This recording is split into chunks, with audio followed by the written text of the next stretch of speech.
Voice and passive voice. Active voice and passive voice.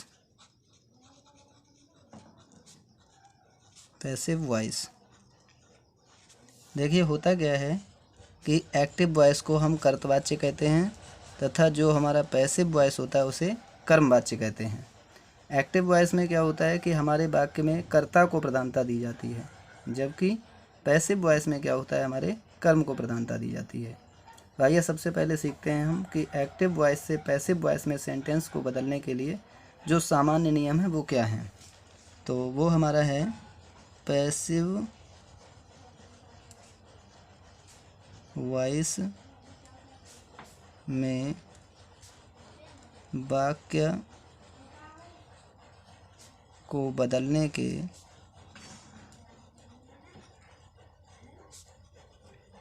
सामान्य नियम।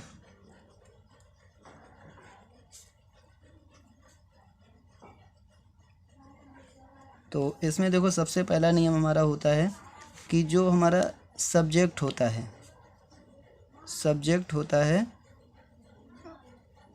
Subject को हम ऑब्जेक्ट के स्थान पर रख देते हैं।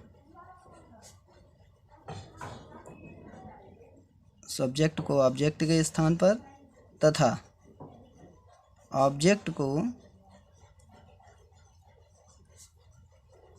सब्जेक्ट के स्थान पर ले आते हैं। सब्जेक्ट के स्थान पर ले आते हैं, ठीक है। इसके बाद में क्या करते हैं, दूसरा हमारा नियम होता है कि जो हमारा नया सब्जेक्ट बनता है, नए सब्जेक्ट के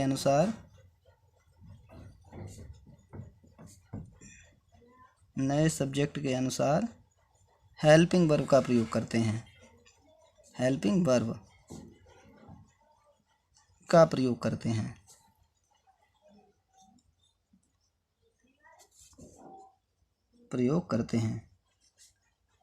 इसके बाद में क्या होता है, तीसरा हमारा नंबर होता है कि पैसिव वॉइस के प्रत्येक वाक्य में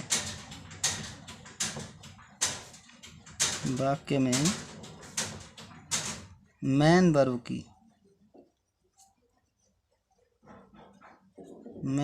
की थर्ड फॉर्म का प्रयोग करते हैं। थर्ड फॉर्म का प्रयोग करते हैं, ठीक है। इसके बाद में क्या होता है, जो हमारा चौथा कॉमन रूल है, चौथे कॉमन रूल में होता है जो हमारा नया ऑब्जेक्ट बनता है, नए ऑब्जेक्ट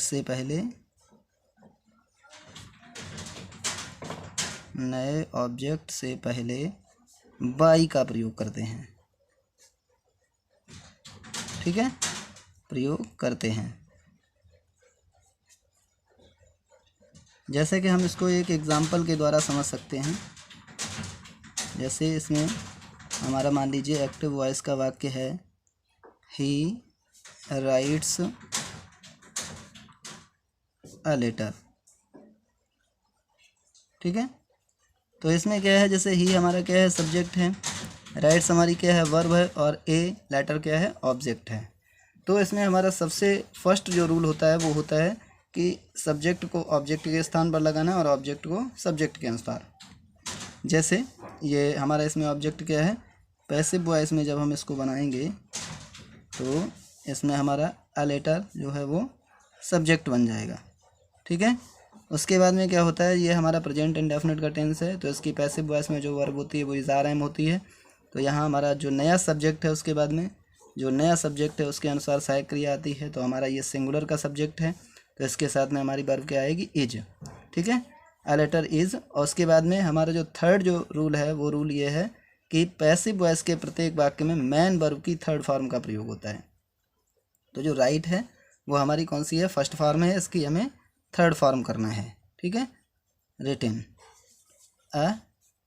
रिटेन। और उसके बाद में नए ऑब्जेक्ट से पहले बाई का प्रयोग करना है, बाई, और ही का ऑब्जेक्ट हमारा हो जाता है हिम, ठीक है। तो इस प्रकार से हमारा वाक्य क्या बना, a letter is written by him. ठीक इसी प्रकार से यदि हम इसको नेगेटिव बनाना चाहें, अगर हमारा इसी का कोई वाक्य आता है नेगेटिव आता है, तो जैसे ही does not sing a song, तो हम इसको भी क्या करेंगे, इसमें वैसे ही हमको वाक्य का स्वरूप बिल्कुल भी नहीं बदलना है। यदि एक्टिव वॉइस में हमारा वाक्य अफर्मेटिव है तो पैसिव में भी अफर्मेटिव बनेगा, और यदि नेगेटिव है तो नेगेटिव पैसिव में भी हमारा नेगेटिव ही बनेगा। तो जैसे इसको हम पैसिव बनाएंगे तो क्या होगा, इसका हो जाएगा अ सॉन्ग इज नॉट, सिंग की थर्ड फॉर्म क्या होती है, संग बाय हिम। ठीक है, ठीक इसी प्रकार से हम अपने वाक्यों को बदलते हैं, चाहे वो हमारा वाक्य अफर्मेटिव हो, चाहे नेगेटिव हो, चाहे इंट्रोगेटिव हो। तो इंट्रोगेटिव वाक्य में भी हम इसी प्रकार से वाक्यों को बदलते हैं। ठीक है, तो जैसे आइए एक और इंट्रोगेटिव का सेंटेंस देख लेते हैं, जैसे कि हु राइट्स अ लेटर,